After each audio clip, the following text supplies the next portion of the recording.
Hey guys, welcome back to my channel. Actually இன்றைக்கும் வந்து பாவக்காய் ஹாவஸ் தான் பார்க்க போகிறோம். ஆக்சுவலி எல்லாரும் நினைக்கலாம், என்னடா பாவக்கான்னு போடுறேன் அப்படின்னு சொல்லிட்டு.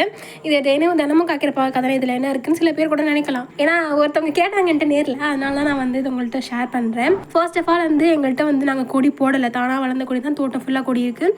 அதுலேருந்து எந்த ஒரு பராமரிப்பும் இல்லாமல் எவ்வளோ வந்து வளருதுன்னு காட்டுறதுக்காக தான் நான் வந்து போட்டுட்ருக்கேன். ரொம்ப நாளாக வந்து கொடி வந்து பூவோட மட்டும்தான் இருந்துச்சு, காய்க்கிறதே இல்லை. இப்போ லாஸ்ட் 1 மந்த்தாக 1.5 மந்த்தாக தான் காய்ச்சிட்டு இருக்கு. முதல்ல 2 காய் 3 காய் தான் வரும். இப்போ இதெல்லாம் கம்மி தான். இப்போ லாஸ்ட்டாக வந்து நாங்கள் 1 kg வந்து ஒரு நாளைக்கு எடுத்தோம். ஒரு நாளைக்கு மீன்ஸ் 2 days விட்டு தான் எடுப்போம். ஏன்னா அப்போ தான் வந்து காயெல்லாம் போயிருக்கும். அதில் நிறையா காய் பழுத்து இருக்கும். அதெல்லாம் காட்டினா இன்னுமே நிறையாவே வரும். சாயங்காலம் வந்தோட வண்டியை நிறுத்திட்டு நான் முதல்ல பார்க்குறது இந்த விஷயம் தான். ஏன்னா வேலியில் இருக்குது, நிறைய பேர் பறிச்சுட்டு போயிடறாங்க, இல்லைனா நிறையாவும் வரும். 6 வகையான பாவக்காய் இருக்குது. மிதிப்பாக்கிலேருந்து பெரிய வகை பாவக்காய் வரைக்குமே இருக்குது.